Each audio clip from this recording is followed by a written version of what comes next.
So I'm going to continue that theme here. This is not at all what we had written down. I'm going to continue that theme here with something else that I remember hearing a long time ago.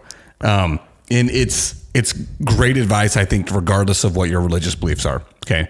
It's a family whose mom and dad were married for forever. Mom passed away, got sick. I don't know what the story was. They are angry because now dad's getting remarried and they are really mad about it. So they asked their ecclesiastical leader or religious leader, probably used too big of a word there, not necessary. They asked him to come over and basically counsel the family. Okay. And so he comes over, the family airs all the grievances they have with dad getting remarried. And most of it has to do with, what about mom in heaven? Like what's going to happen to mom? Yeah. Like, how is she going to have to deal with this? And the counsel given by this religious leader was, you guys worry about the wrong thing. You got to worry about whether or not you're going to make it to heaven. Yeah. When we get there, everything's going to work out the way it should. Everything's going to be just fine. Stop doing that, camera. Everything's going to be just fine. What you need to worry about is what you are doing. And it goes right back to, and I use this as an example to talk about really just about anything that's happening in the world. I usually have this talk probably 50 times during an election year because, everybody's super fired up about whatever the options they have are. And I'm not exempt from that, right? I get just as fired up. But I have to remind myself and the people I'm talking to, is like, ultimately, what matters most? What you're doing in the walls of your own home. Yep. That's what matters the most. And that's what you can control mostly, right? Obviously, not everything is fully in control. But the most control you have over is what's happening in your own home. Yep. Right? And getting worked up and fired up and pissed off about things outside of those four walls is very dumb. I mean, and I say it. I'm just as guilty as everybody else. We all do it, but it's just as guilty as everybody else. I get super fired up during election season.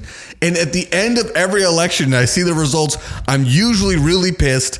And I usually have to tell myself, ultimately, it doesn't matter. I'm going to work tomorrow anyway. Right? The elections are hard. That whole thought of leaving it alone. You try not to get wrapped up in it. And I'm not even to the point where I get emotional about it. I just get irritated. I get straight mad because there's so many things that I don't understand how, whether I don't care what aisle you're on, how certain things you can vote for certain premises, right? Like this capital gains tax thing. Oh, now this one. This blows my mind. That the problem is people aren't understanding what that means. Like your capital gains tax on unrealized gains. So you're going to pay taxes on money that you've accrued in your house equity that you haven't even touched, but they're going to make you pay taxes on it when you file. The idea that that's even okay in anybody's mind, it just means that they're not educated. I'm not saying they're dumb. It's just saying you're not educated. This is where the libertarian side of me comes in, right? And I don't know where I would say that I am. I don't know what political party I'd say I affiliate with. I really don't know. I can say this. I find myself agreeing with lots of topics from all parties. Well, the libertarian side of me says, why are we taxing everything? And if we are taxing everything, how can we still have so many budgetary problems? Everything is taxed. All corrupt. Everything. Well, it's tax and then tax again. Like you get income tax, then you get state tax, then you get sales tax, then you get, it's just tax. Everything is taxed. Your money's taxed and then taxed and then taxed and then taxed. It's like, I should just be taxed my income tax. And now we're saying we're going to add some more taxes. And this is the thing that gets me the most. Really, I don't have a problem. Oh, we talked about this a while ago. Flat tax. Let's just do it. Yeah. Everybody pays their same rate. Everybody. No tax loopholes. Nothing. Everybody pays the same rate. And the reason why is because tax the rich. They're not paying their rate. They're not paying what they owe. It's like, dude, then stop creating all the loopholes. How can you blame them for using them? They're there. You're just ignorant and don't use them. And you can't pay for an incredibly smart accountant to do it. That sucks. That sucks. But the truth is, that is the system that we have. How did we get down this road? We're just talking about things you can control. Oh, yeah, things you can control during elections. And again, we don't like to get too political. There's certain things where I don't get emotional with politics anymore because that's where you start to get clouded in your judgment of things. But if you just look at certain things, granted, you say we can't control it, right? Election doesn't matter. We can't control. The problem is we're affected by things we can't control in that case. We have no control over it, but at the end of the day, we're ultimately affected by it. And that's what sucks is I could care less if the left and right shoot, take care and they kill each other off. I don't care. But the problem is it affects me then when it does happen. It ain't like I can be completely null to or avoid the whole thing. Like, oh, well, and this did that happen or whatever. No, it affects us. It affects my wallet. It affects my food bill. It affects everything. So yeah, that one got you. Yeah, that one got me. But it affects everything. So it sucks when you don't want to be involved, but you kind of have to be. And then you see all this stuff. It's funny, your vote doesn't matter. But it matters. It doesn't, but it does. Exactly. Yeah. It's both. You can say it both ways, and both statements are true. Actually, I just heard today. Actually, somebody texted me and said that California legalized illegal immigrants buying houses with zero money down. How are they doing that? I don't know. I got a text. I have not looked into it. You guys can all fact check the crap out of this. But I literally got a text earlier that said, did you see the Dems passed a law in California for illegals to get home financed for 0% interest? That's what it was. No, I don't believe that for a second. I don't believe that for a second. I don't either. But I'm like, but the fact that this is the stuff that gets circulated, right? And it's like, hey, stop spreading that stuff for one. Like, do some fact checking on it. But the idea that it's even a thing, like that is even a text message somebody would either get and send is crazy. Yeah, now I'm going to look this up. Now, it was hard for me to believe the idea of zero down, but I could look at it and say, well, okay, maybe but 0%. I know. That is the part that I'm like, no. I don't believe it. But again, these are things that we can't control, but it's things that affect us. Because, it's not outside the realm, though. That's the crappy part, is how far off the deep end some things have gotten in certain states where you're like, I'm not surprised. Okay, so I'm just a quick little Google here. Now, this is not going to be California bill would allow undocumented. Okay, it's a bill, hasn't been signed. California bill would allow undocumented immigrants paying taxes to get home loans. That's what it is. Has nothing to do with them being able to get 0%. Oh. If they are paying taxes, they would be able to get a loan. I don't understand. I don't understand. They're undocumented. Like, why do we allow all this stuff like in our country? I don't understand why it's just a free flow of things. Like, you can't go to Japan and say, "Hey, give me free stuff." Actually, you can. What? Yeah. Then why are we here? It's a good question. I've actually watched a lot of stuff about Japan. It's really okay. So Japan might have been a bad example, but that was just a random, random country. But like, you know what I mean? Like, you can't can you walk into England and say, "Hey, I'm not a citizen, but you better give me all the free healthcare and free benefits in the world"? Yeah, actually, you get free healthcare in England as a non-citizen. Then why are we even here, dude? There's a lot of questions about this that we don't got the time to get into because we're already an hour in. But there's a lot of things that I do ask the question, and I have lots of questions about when it comes to specifically immigration. And maybe we should just do it sometime. Let's just get it out there. We always talk about we're not going to do politics. Dude, we talk about it. But it's an election year and it's tough, right? It's true. It is hard. I will tell you that I will not go down a road where we only talk negatively about one party. No. It will be about both, and we can find the positive in both. But if you want to talk about some crazy stuff that like one person's saying and the other person's saying, because trust me, there is a vast well of crap that is being said by both sides. Absolutely, right. And it just like there's parts of me that you have this whole Trump movement, right? Which is whether if you're on the right, people love it. If you're on the left, they hate it. And then the vice of that is now you've got this crazy part that the thing that gets me is the Democrats have said at one point that Trump was going to be the biggest threat to democracy. Okay. The hypocrisy in that statement when you then elect a running presidential candidate without any kind of primary or anything. No election process. Overnight that stuff you've been so hypocritical. Oh yeah. Oh it's yeah, it's absurd. How can anybody think that it's okay? Like, I mean, I'm not talking left or right. I'm just saying a normal, educated human being who went to school. How can you think this is okay? Listen, this is not you being party, like dominated. Because I remember thinking the entire primary for the Republicans was a sham. All it was people auditioning to get positions in Trump's cabinet. Because Trump didn't show up to anything. No. He didn't do any of the debates. He didn't show up to any of the places that they were doing the primary elections. But he won anyway. Because it was going to happen. And whose fault is that? No one's. The Republicans that were voting in the primaries voted for Trump. Okay? That's what they did. Yeah. The Democrats didn't even hold a primary at all whatsoever. And it was at that time you can think, okay, well, maybe it's because we got an incumbent president. who already beat Trump. Let's just stick with that guy. I disagree wholeheartedly with the concept. You should have still had a primary for the Democrats, the voters to choose. Yeah. You didn't do it. And then you made matters even worse by when he decided to back out to just nominate the next person. You anointed, like a freaking king does with his kids, the next possible option. Well, didn't have anybody get a choice. I heard it was funding, like had to do with money related, where like their campaign money, if they did any other way, they could lose their campaign money for what? Yes. So again, but take that out. Take that out. Okay, let's say Biden's still just going to say, all right, I'm going to transfer everything to you. Right? There still should have been guys out there running for a position to be able to say, hey, we got a Democratic National Convention is coming up. I am running. I received primary nomination votes. I received them. Who's going to get the ultimate nomination? Didn't even happen. Well, nobody ran. Right. You see RF Kennedy, right? Like he was kind of the middle, like in between. Oh, dude, you want and now he's like, when we have this discussion, dude, I got some things to say about that, man. Well, I'm sure there's not good, and I get it. But my point is, you see now that like even people in politics are upset about the movement that happened. Like you talk all this smack about what one candidate's going to do to democracy, and then you go and do something like that. I think that's where see, if I was a swinging Democrat where I was like full on in the blue, right? And I'm like, you know what? Here's what I realized is we done messed up picking Joe. Okay, it is what it is. But you can say that. Let me finish because. Okay, I'll let you finish, but then I want to make sure I come back to my point. You done messed up picking Joe, and I think a lot of people did see that. Kamala Harris was not the best too. They messed up. You know that now everything that Trump has said was correct. It all happened.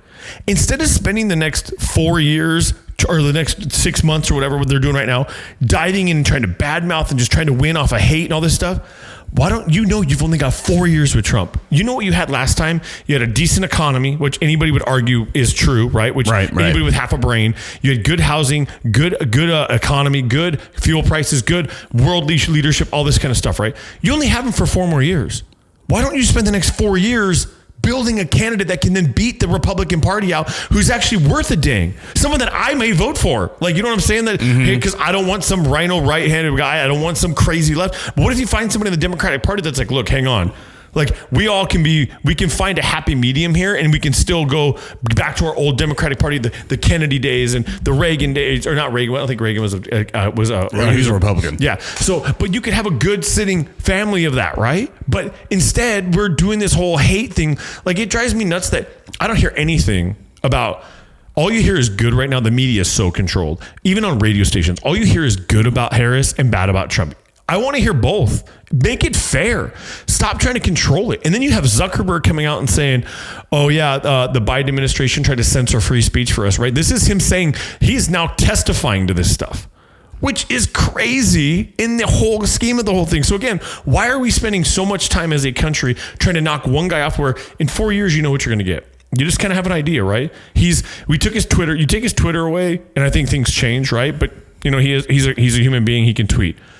And you spend the next 4 years saying, hey, we've got 4 years to put together the best candidate. It's not a Newsom. It's not it's some of these other dumb people, right? It's definitely going to be Newsom. I'll tell you that right now. But it shouldn't be. Look what he's done to California. You can literally walk down the street and take a crap and it's okay.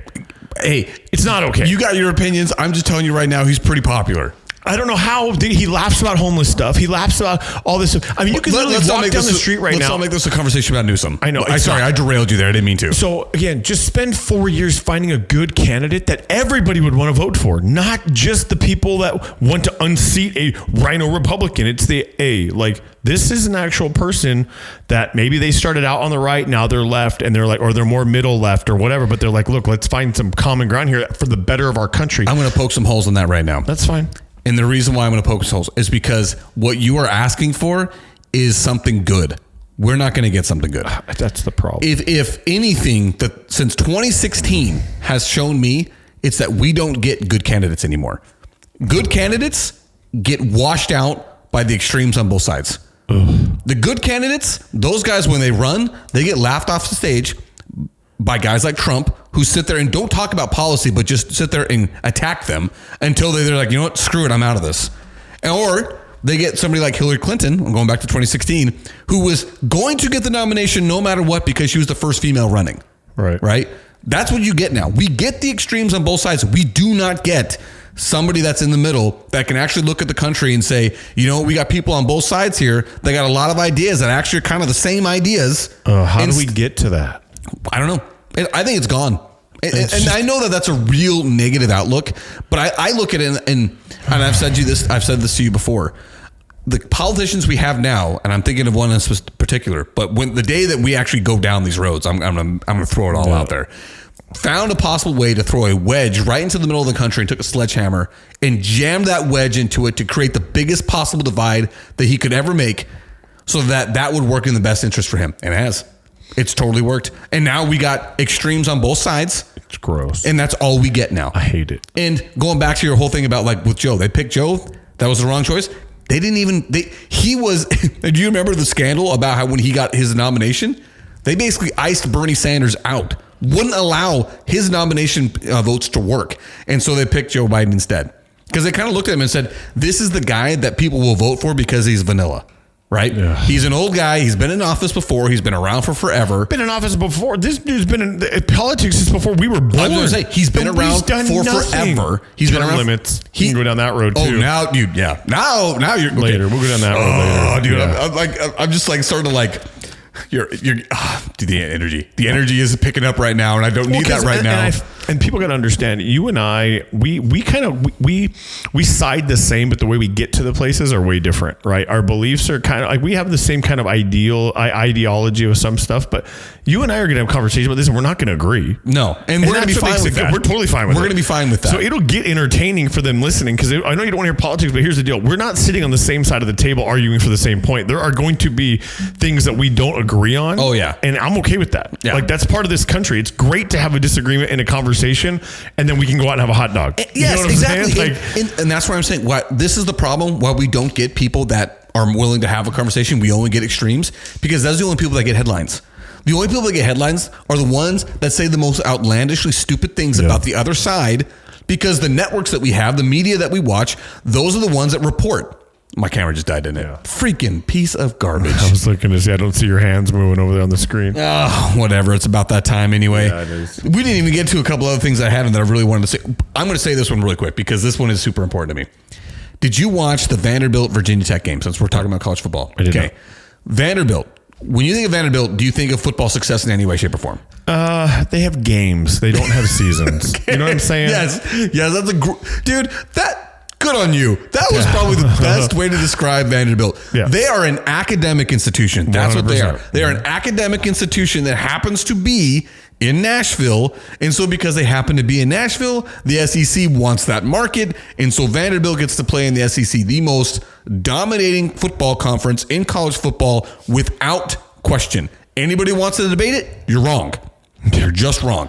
I don't care that the Big Ten got a championship last year. I don't care. The most dominating conference is the SEC. Now, are there bottoms of that barrel that are terrible, like Vanderbilt? Yep. Absolutely. Yep. But Vanderbilt's a great baseball program. Bet you didn't know that. Anyway, the point I'm trying to make is Vanderbilt is not a team that gets headlines. They are not a team that goes to bowl games. They're not a team that is ever in the division leading conversation for the SEC. They're playing Virginia Tech yesterday. Virginia Tech is an ACC team with history. Now, they're not in the same conference.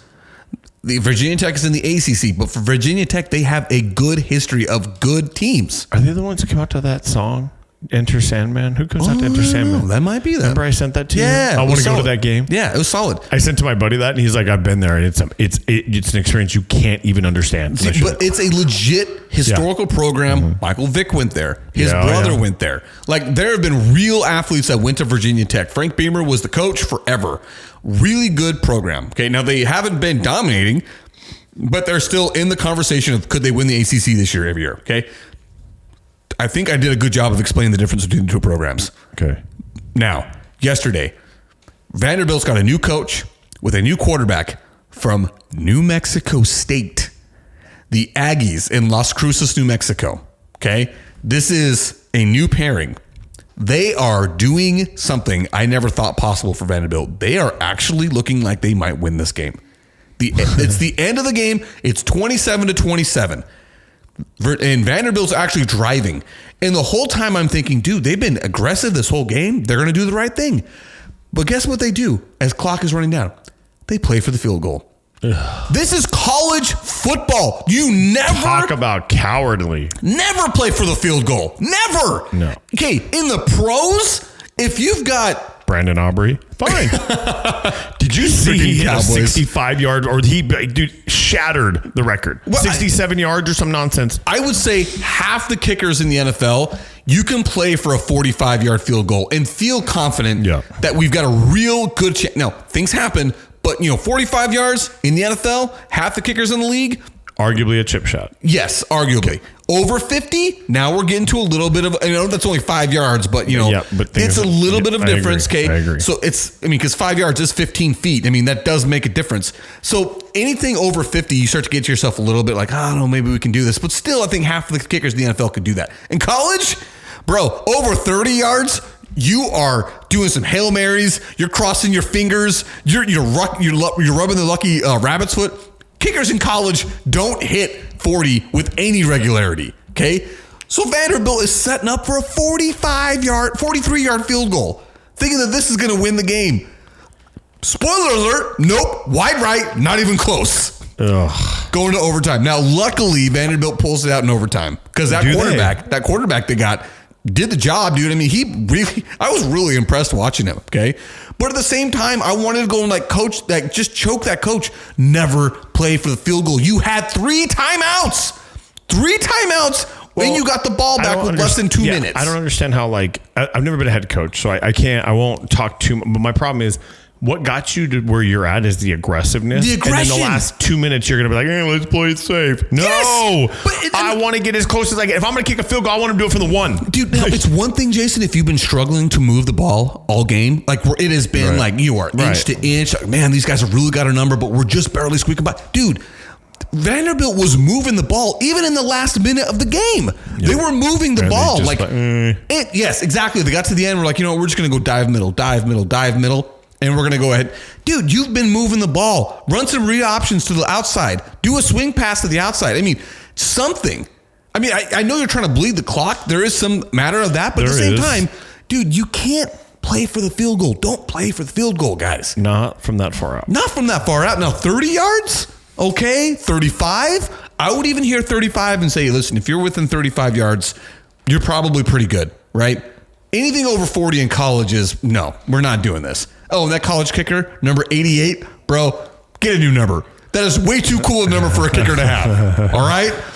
Only great guy should have the number 88. Michael Irvin. Hey, Michael Irvin, C.D. Bryant, C.D. Lamb. I said C.D. Bryant, C.D. Lamb. Yeah. I know that's like a Cowboys receiver thing. Nostalgic number. But at the same time, number 88 is a cool number. Yeah. It's a cool number in football. I wanted to be that number, but I couldn't. I was number 42, Jackie Robinson. Yeah, baby. All right, guys. Well, that is it. Maybe we'll have video, so we might have a little bit here and there. Like, I've been good the whole time. Yeah, my camera sucks. I am done with these. I did tell you that I started the return on these. I'm sending them back. Yeah. I bought new ones.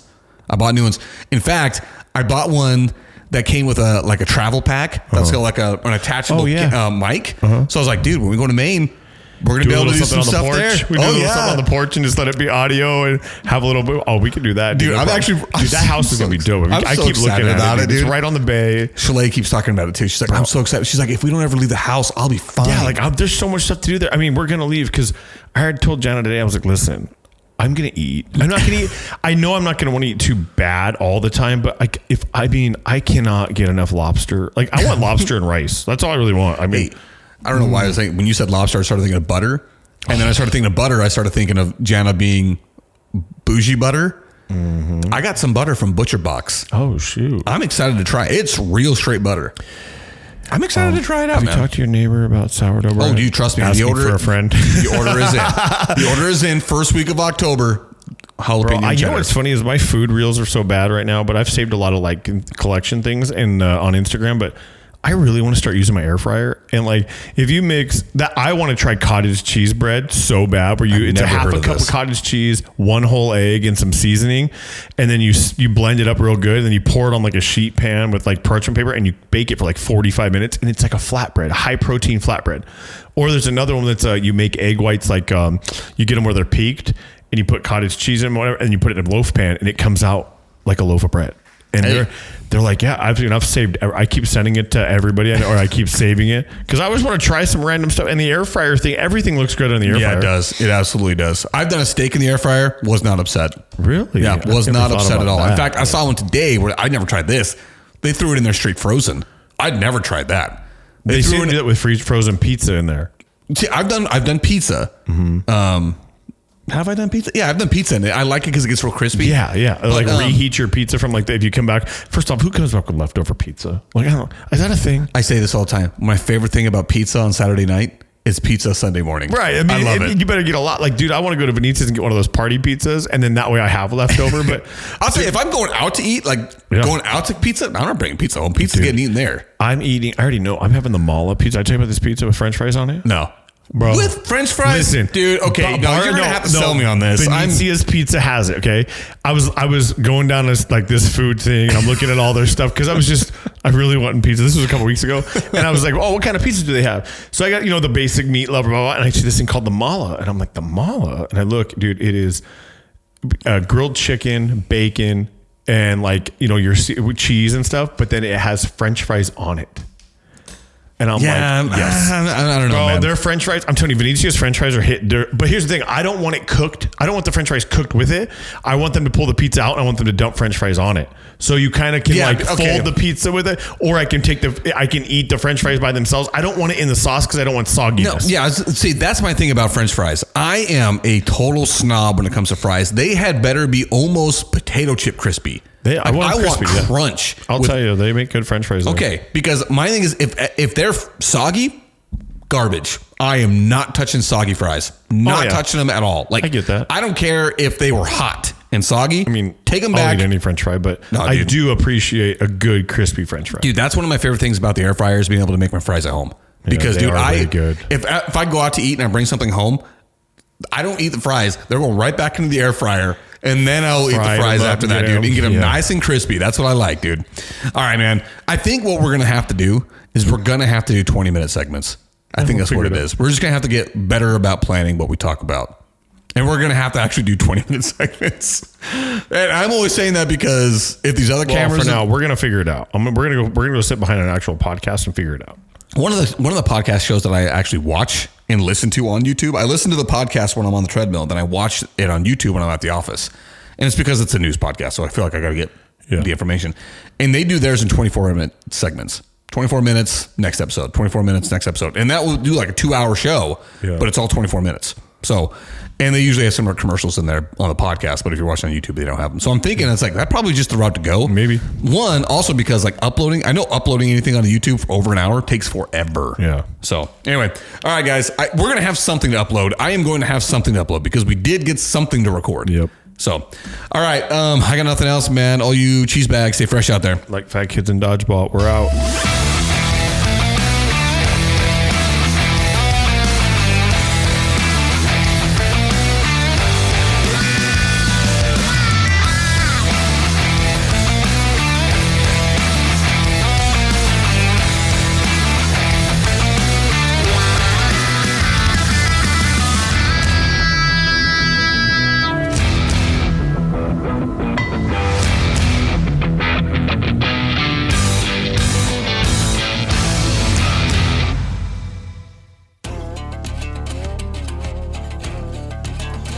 The JJ and Puck Show theme song is written, composed, and performed by Lane Hartman. Thank you to Highland Communities for the support of our show. You can find the JJ and Puck Show on Facebook, Instagram, and TikTok, and anywhere you listen to your podcast. Just Google us if you're confused. Remember to share the show with your friends and family. Subscribe wherever you listen. Buy a shirt, reach out to us, and place an order. Each shirt is $20, and if we can hand deliver it, we will, but if we have to ship it, it'll be $25. If you're able, feel free to support us by sending a donation to us by going to kfo.com/JJ the JJ and Pug Show.